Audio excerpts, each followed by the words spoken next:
সেদিন সকাল সকাল আমি আর ভাই মিলে বাইকে বেরিয়ে পড়েছিলাম। কোথায় যাচ্ছি সব কিছু বলবো তোমাদের সাথে, আর তোমাদের শেয়ার করব বলেই তো ভিডিওটা বানিয়েছি। সো হ্যালো ফ্যামিলি, আমি শান্তনু কলকাতা থেকে চলে এসেছি নতুন একটা ভিডিও নিয়ে। কেমন আছো তোমরা সবাই? আমার নতুন একটা ভিডিওতে তোমাদের সবাইকে ওয়েলকাম জানাই। আশা করি তোমরাও ভালো আছো আর সুস্থ আছো। বড়দের অনেক প্রণাম এবং ছোটদের অনেক অনেক ভালোবাসা। এরকম বাইকে করে রাইড করতে কাদের কাদের পছন্দ অবশ্যই কমেন্টে জানিও। আমার তো বেশ ভালো লাগে, আর এরকম মাঝে মাঝে বেরিয়ে পড়তেও খুব ভালো লাগে। বিশেষ করে এরকম ব্রিজের ওপর দিয়ে বাইক চালিয়ে যেতে দারুণ লাগে। আগেই বলে দিই, এটা কিন্তু বেশ কিছুদিন আগের ভিডিও, আমি সবে মাত্র এডিট করে উঠতে পেরেছি। ভীষণ কাজের চাপ, আর এত বড় ভিডিও আমি এডিট করতে করতে কোনটা ডিলিট করবো আর কোনটা রাখবো সেটার জন্য ভীষণ কনফিউজ ছিলাম। যাই হোক, ফাইনালি যে এডিট করে উঠতে পেরেছি এটাই অনেক। আর তোমাদের সাথে যে ভিডিওটা শেয়ার করতে পারছি তার জন্য আমি অনেক খুশি। আর প্রতি বছর এই দিনটায় যখনই যাই তখনই বৃষ্টি আসে, মানে এরকম জুন জুলাই নাগাদ তো এমনি বর্ষাকাল, আর এই দিনটা জিতে গেলে এমনি বৃষ্টি আসে। দেখো, চলে এসেছি কিন্তু গ্রামে। আর গ্রামের বাড়িতে কি করতে এসেছি চলো তোমাদের সাথে বলেই দিই। চলে এসেছি জামাই ষষ্ঠী খেতে। হ্যাঁ, এটা হলো জামাই ষষ্ঠীর ব্লগ। তোমরা দেখতেই পেলে যেতে না যেতেই দিদা একদম দুরন্ত এক্সপ্রেসের মতো আমাদের কাছে নিয়ে চলে এলো খাবার। দিদা রেডি হয়ে বসেছিল আমরা কতক্ষণে ঢুকবো। যেতে অনেকটাই লেট হয়ে গিয়েছিল, কারণ ওই যে বললাম বর্ষাকাল, প্রচণ্ড বৃষ্টি। রাস্তায় আমরা দাঁড়িয়েছিলাম প্রায় 1 ঘন্টা 10 মিনিটের কাছাকাছি। তো ফাইনালি বৃষ্টি কমতে আমরা মামাবাড়ি এসে পৌঁছেছিলাম। আর জামাই ষষ্ঠী খাবো বলে কথা, না খেয়ে কি থাকা যায়? এই খাবারগুলো দেখেই ভীষণ লোভ লাগছিল। তোমরা এতক্ষণে নিশ্চয়ই ভাবছো যে আমি বিবাহিত না অবিবাহিত। না না, এটা হলো মামার বাড়ি, মানে কাকার শ্বশুর বাড়ি। তো নিজের বিয়ে হয়নি তো কি হয়েছে, কাকার শ্বশুর বাড়িতে জামাই ষষ্ঠী তো খেতে আসতেই পারি, তাই না? আর খাওয়া নিয়ে কথা, সেই যেখানেই যাই, বিয়ে করিনি বলে কি আমরা জামাই ষষ্ঠী খেতে পারবো না? তোমরাই বলো, এটা কি ঠিক কথা হলো? গিয়ে দেখলাম জামাই একদম লুঙ্গি পরে নিজেই রান্না করতে নেমে পড়েছে। সবার ডিমান্ড ছিল বিরিয়ানি খাবে। প্রতি বছর অন্যান্য আইটেম হয়, তো এবছর বললো বিরিয়ানি খাওয়া হবে। তো যেমন বলা তেমন কাজ, বিরিয়ানি করার জন্য একদম সবাই উঠে পড়ে লেগেছে। নতুন করে বিরিয়ানি সম্পর্কে আর কি বলবো, তোমরা তো সবাই ভালোই বাসো। আর বিরিয়ানি করতে যা যা উপকরণ লাগে বা কিভাবে করতে হয়, এখন পৃথিবীর মনে হয় কোনো মানুষ জানে না, এরকম খুব কম মানুষই আছে। ভিডিও করছিলাম তখন আর ভাবছিলাম কখন খাবো, খুবই খিদে পেয়ে গেছিলো। তবে দিদার ওই খাবারটা খেয়ে একটুখানি শান্তি পেয়েছিলাম, কারণ সকাল সকাল বেরিয়েছিলাম, সেরকম কিছু ব্রেকফাস্ট করে বেরোয়নি। আর গিয়ে মামার বাড়িতে ওই খাবারটা খাওয়ার পর একটুখানি স্বস্তি পেয়েছিলাম।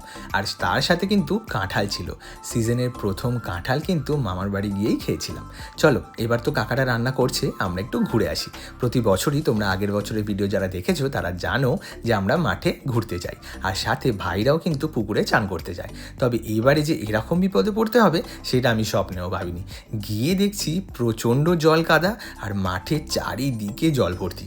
আর গিয়েও ফেঁসে গেছি, এমন জায়গায় ফেঁসেছি যে আমি পিছনে যেতে গেলেও আমাকে জল টপকেই যেতে হবে। তাই ভাবলাম গিয়ে আর কাজ নেই, ওদের সাথেই এগোতে থাকি। তবে ওরা তো সবাই জুতো খুলে রেখে এসেছিলো, খালি পায়ে এসছে। আমি একদম খালি পায়ে হাঁটতে পারি না, তাই আমি ওদের কথা না শুনেই জুতো পরেই এসছি। আর কাদাতে যখন জুতোগুলো ঢুকছে তখন যে কী অবস্থা হচ্ছে আমার, সেটা একমাত্র আমিই জানি। মাঝে মাঝে ঠিকঠাক ছিল রাস্তা, আর ওরা এমন টপকে টপকে এক জায়গা দিয়ে নিয়ে যাচ্ছিল সেখানে একদমই হাঁটা যাচ্ছে না। আর ওরা এবারে আবার একটা নতুন জায়গায় নিয়ে যাচ্ছিল। মামার বাড়ির আর একটা জায়গা কেনা আছে যেখানে ওরা আর যাওয়া হয় না, মানে ওখানে গাছপালা আছে, ওখানে আগে চাষ করা হতো, এখন আর কিচ্ছুই হয় না। তো সেখানে বললো আমাকে দেখাতে নিয়ে যাবে। তো আমি তো ভাবলাম ঠিক আছে চলো যাওয়া যাক, কিন্তু যেতে গিয়ে যে এত কাঠখড় পোড়াতে হবে আর এত ঝক্কি ঝামেলার ওপর দিয়ে আমাকে যেতে হবে সেটা আমি আগে জানতাম না। যদি জানতাম আমি একদমই যেতাম না। মাঝখানে যেতে যেতে দেখলাম প্রচুর শাক হয়েছে, এটা কুলপি শাক, কলমি শাক, আরও কী সব শাকের নাম বললো, সেগুলো তুলতে লেগে গেছে। আমি শুধু এখন ভাবছি, আমি যেই দাঁত বের করতে করতে হাসতে হাসতে এডিটটা করছি আর ভয়েস ওভার দিচ্ছি, তখন যে আমার কী পরিস্থিতি হয়েছিল সেটা শুধু আমিই জানি। ওই যে দেখো দূরের জায়গাটা, ওইখানে আমাকে নিয়ে যাবে। আর ওই জায়গা যেতে গেলে এখনও অনেক ঘুরে যেতে হবে। আর তাও নাকি ওরা বলছিল যে এটা নাকি শর্টকাট। এই শর্টকাট দেখেই তো আমার অবস্থা খারাপ। আমি ভাবছি শুধু যদি আমি ঘুরে যেতাম তাহলে আর কতটা রাস্তা আমাকে অতিক্রম করে যেতে হতো। তবে মাঝে মাঝে ভালোই লাগছিল, নতুন একটা অ্যাডভেঞ্চার, নতুন একটা এক্সপিরিয়েন্স। আর এরকম গ্রামের ঘাটে আশেপাশে হাঁটা বা মাঠের মধ্যে দিয়ে যাওয়া খুবই ভালো লাগে। শুধুমাত্র এই জল কাদার জন্য একটুখানি গাটা কীরকম লাগছিল, তবে কিছু করার নেই, সবার সাথে আমাকেও যেতে হবে। আর ওরা তো আমাকে ছেড়ে ছেড়েই চলে যাচ্ছিলো। এই দেখো, এই ফাইনালি এই জায়গাটা এসে পৌঁছেছি।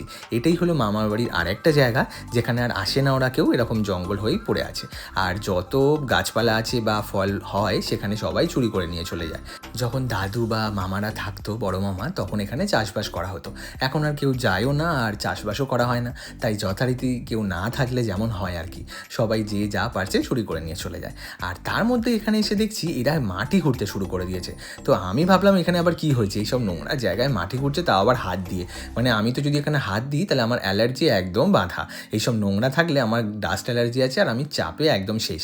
তারপর দেখি ওখান থেকে বার করছে কাঁচা হলুদ। পুরো জায়গাটা কাঁচা হলুদে ভর্তি, মানে গাছে ভর্তি হয়ে গেছে। আমাকে দেবে বলেই ওরা মাটি খুঁড়ে বার করছে আর গোড়াগুলো আবার বসিয়ে দিচ্ছে, ওইখান থেকে নাকি আবার গাছ জন্মে যাবে। তো আমি ভাবলাম খুব ভালো কথা। তো ওরা যথারীতি সব বার করে নিজে দেখলে পুটুলি করে আবার ঝুলিয়েও নিয়েছে গামছার মধ্যে। তারপর এবার বলছে শর্টকাট দিয়ে যে পুকুরে ওরা স্নান করবে সেখানে নিয়ে যাবে। আর এই শর্টকাটটা আমাকে পার করতে গিয়ে কী যে দুর্বিষহ সমস্যার মধ্যে দিয়ে আমাকে যেতে হয়েছে সেটা মাত্র একমাত্র আমি জানি আর ওরাও জানে। আমার মুখ চোখ দেখলেই তোমরা গেস করতে পারবে যে কী অবস্থা হচ্ছিল আমার। পিছনের ওই মামার জমিটার থেকে আরও দুজনের চাষ করা জমির ওপর দিয়ে টপকে তবে ওই পুকুরে পৌঁছাতে হবে যেখানে ভাইরা চান করবে। আমরা অন্য পথ দিয়ে আসতাম, যেহেতু আমাকে এই জায়গাটা দেখাবে তাই ঘুরিয়ে আনা হয়েছে। আর ঘুরিয়ে আনতে গিয়ে এই জল কাদার মধ্যে আমার যে অবস্থাটা হয়েছে সেটা ফাইনালি তোমাদের কাছে দেখিয়েই দিলাম। আর কিছু বলার নেই, যা হচ্ছে তো হচ্ছে। তার মধ্যে এই জমিটাতে ট্রাক্টর চালানো হয়েছে নাকি, যার জন্য মাটি আরও নরম। আর আমি জুতো পরে যেহেতু আসছিলাম, একদম পা আর তোলাই যাচ্ছিল না। কিন্তু যেহেতু আমি খালি পায়ে হাঁটবো না, যতই কষ্ট হোক, যেভাবেই হোক, যতই নোংরা লাগুক, আমি জুতো পরেই আসবো। তো ফাইনালি আস্তে আস্তে এখানে এসে আমি আর এগোতেই পাচ্ছি না। মানে মাটির মধ্যে এমনই আমার পা আটকে গেছে, ঢুকে গেছে পুরো গর্তের মধ্যে, যে জুতো পরে যাওয়া একদম ইম্পসিবল। তো আমি যথারীতি ওখানে দাঁড়িয়ে ভাইকে ডাকছিলাম যে আয় এসে নিয়ে যা, আমি কিভাবে যাব। যার জন্য ও আবার আমাকে ব্যাক করে যাচ্ছিল নিয়ে আসার জন্য। আর বেচারা আমার জুতো খুঁজে বার করেছে, বার করে তবে আমি খালি পায়ে ফাইনালি আমাকে যেতে হলো।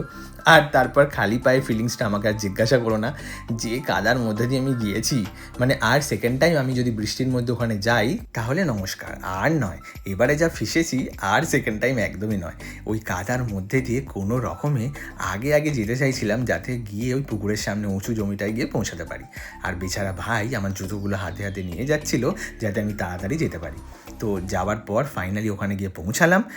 এই সেই বিখ্যাত পুকুর যেখানে ওনারা স্নান করতে এসেছেন। এইটা আমরা ঘোড়া পথে এসেছি, আর শর্টকাট অন্যটা ছিল, যেহেতু বৃষ্টি ছিল আর ওরা অন্য জায়গায় আমাকে দেখাবে বলে, যার জন্য ঘুরে আসতে হয়েছে। তো ফাইনালি আমরা এখানে পৌঁছে গেছি। এসে দেখলাম বৃষ্টির জন্য অনেক চাষবাস হয়েছে, মানে যাদের জমি তারা চাষ করেছে। ঢ্যাঁড়স হয়েছে, পুঁই শাক হয়েছে, লাউ শাক হয়েছে। আবার ওখানে ওরা গিয়ে কলমি শাক, কুলপি শাক যা পেয়েছে সব তুলতে বসে গেছে। জায়গাটা খুবই সুন্দর, নো ডাউট। একটু গরমটাও ছিল সেদিন, যাই হোক তবু চলে যাচ্ছিল। কিন্তু এই এত ঝুঁকির মাঝখানে যে আসা, এটাই চাপ। এই দেখো কুলপি শাক আরও সব সাপগুলো ছিল, এরা সব বেঁধে গামছার মধ্যে রেখে দিচ্ছিল নিয়ে যাবে বলে। এবার ওনারা স্নান করতে নামবেন, তারপর যাব। তো আমি ভাবলাম এখানেই শেষ, মানে স্নান করে ঘরে যাব আর আমাদের কোনো ঝুঁকি পোয়াতে হবে না। কিন্তু সেটা কিন্তু আলটিমেট হয়নি। ভিডিওটা দেখতে থাকো, সেটা জানতে পারবে। যথারীতি ওরা নেমে পড়লো, সব কটা গামছা পরে একদম নেমে পড়লো। আর এখানে লাস্টে সবার ভাই নামছিল। আর পুকুরটা পুরো বাঁশ দিয়ে ঘেরা ছিল, মানে পুকুরটার জলটা খুবই পরিষ্কার। আগের বছর ভিডিও তোমরা যারা দেখেছো তারা জানতে পারবে। এই বছর যেহেতু বৃষ্টি হয়েছে, মাটি ধোয়া জল গিয়ে পুকুরের জলটা ঘোলা হয়ে গেছে, নাহলে পুকুরের জলটা খুবই পরিষ্কার। আর এই পুকুরের জলেই সবাই স্নান করতে আসে। এই পুকুরে অনেক মাছও আছে। আমাদের এত ঝুঁকি করে ঘুরে আসার জন্য সময় অনেকটা চলে গিয়েছিল, প্রায় 3টে সাড়ে 3টে কাছাকাছি বেজে গিয়েছিল। তাই ঘর থেকেও কল আসা শুরু হয়ে গেছিলো খাবে বলে। আমরা গেলে তবে সবাই লাঞ্চ করতে বসবে। আমরা বললাম যে তোমরা খেতে শুরু করে দাও, আমরা গিয়ে তারপর সবাই একসাথে খাবো। পুকুরের সাইডটায় দেখলাম পটল চাষও হয়ে গেছে। খুব সুন্দর, গাছটা একদম স্বচ্ছভাবে বোঝা যাচ্ছে। আর পটলগুলো দারুণ হয়েছে, ছোট থেকে বড় অনেক সাইজেরই দেখতে পেলাম। বেশ ভালো লাগলো। নতুন নতুন জিনিস দেখতে খুব ভালো লাগে। আর গ্রামে আসলে কিন্তু এসব দেখে উপভোগ করাই যায়, আমাদের শহরে তো এসব থাকে না। তারপর আমরা যথারীতি চলে গেলাম আমাদের ঘরের উদ্দেশ্যে। আর এইগুলো পুরো শাল, সেগুন, পাইন, দেবদারু সব গাছগুলো আছে। এগিয়ে যেতে যেতেই দেখি কলা পাতা কাটছে দাঁত দিয়ে। আমি তো দেখেই অবাক, ভাই এসব যদি আমি করি তাহলে আমার ডাস্ট অ্যালার্জিতে একদম অ্যালার্জিতে ভর্তি হয়ে যাবে সব কিছু। গ্রামে থাকার কত সুবিধা, এরা কত কিছু জানে, কত কিছু পারে, আমরা তো কিছুই পারি না। তারপর ভাবলাম ঘরে যাব, দেখলাম আবার সেই জলের ওপর দিয়েই যেতে হবে, মানে অন্য কোনো রাস্তা নেই। আমি ভাবলাম হয়তো আর যেতে হবে না, কিন্তু ওই একই সিচুয়েশান, আবার আমাকে জল টপকেই যেতে হবে। মানে এই দেখো জলের যেই কন্ডিশানটা, মানে আমার প্যান্টটাও আরেকটু হলে ডুবেই যাচ্ছিল। এমন অবস্থা, আমি ভিজতে ভিজতে বেঁচে গেছি। আর ওখানেও এত গাড্ডা, মানে মাটিগুলো পুরো নরম, তো পা একদম ঢুকে যাচ্ছিল। কোনো রকমে বেঁচে ফিরেছি আর কি। তারপরে দেখি ওরা আগের বছর আম চুরি করেছিল, এবছর আঁশফল চুরি করতে লেগে গেছে। ছোটোখাটো একটা বিশ্বযুদ্ধ শেষ করে ঘরে ফিরছি আর কি। হ্যাঁ, ঠিকই শুনছো, আমার কাছে এটা কম কিছু নয়। ফাইনালি গিয়ে এবার ঘরে লাঞ্চ করব। সুন্দর করে যে কলা পাতাটা কেটেছিল, এটা এবার কেটে আমরা এতেই খাবো। অনেকদিন পর বিরিয়ানি খেলাম কলা পাতায়, বেশ ভালো লাগলো। তার সাথে কিন্তু মাটন কষাও ছিল। আমি ভাবলাম শুধু চিকেন বিরিয়ানিই হয়েছে, কিন্তু না, এসে দেখলাম চিকেন বিরিয়ানির সাথে মাটন কষা ছিল, আর স্যালাডও ছিল, কোল্ড ড্রিঙ্কস ছিল। দেন সবাই মিলে খেতে বসে গিয়েছিলাম। আর জামাই ষষ্ঠী আসা সার্থক। যেমন ঘুরেছি, কাদায় পড়েছি, সেরকম খাওয়া দাওয়াও করেছি। খেতে খুব ভালোবাসি, আর কাকার হাতে বিরিয়ানি মানে আলাদাই স্বাদ। ভিডিওটা কেমন লাগলো তোমাদের? আশা করি ভালো লেগেছে। যদি ভালো লেগে থাকে অবশ্যই একটা লাইক অ্যান্ড কমেন্ট করে দিও, তাতে আমার উৎসাহ বাড়বে এবং আমি আরও ভালো ভিডিও তোমাদের কাছে উপস্থাপন করার চেষ্টা করব। আর ভিডিওটা দেখে নিশ্চয়ই তোমাদের মনে হচ্ছে বিরিয়ানি খেতে, ঝটপট ঘরে তোমরাও বানিয়ে ফেলো। আর তারপরই আমার আর একটা প্রিয় খাবার, কাঁঠাল। দিদা রেখে দিয়েছিল আমরা খাবো বলে আর ঘরে নিয়ে আসবো বলে। একটা গোটা কাঁঠাল ছাড়িয়ে বসে পড়েছি। না না, এতটা খেতে পারিনি, দু একটাই খেয়েছি, তারপর বাড়ির উদ্দেশ্যে রওনা দিয়েছি। সেদিন প্রধানমন্ত্রী নরেন্দ্র মোদী কলকাতায় এসেছিলেন, যার জন্য ব্রিজটাকে দ্য 42-কে এত সুন্দর করে সাজানো হয়েছিল। তোমরা তো নিশ্চয়ই দেখেছো। তাহলে দেখা হচ্ছে নতুন কোনো ভিডিওতে। ভালো থেকো, সুস্থ থেকো, সাবধানে থেকো, অ্যান্ড কিপ স্মাইলিং।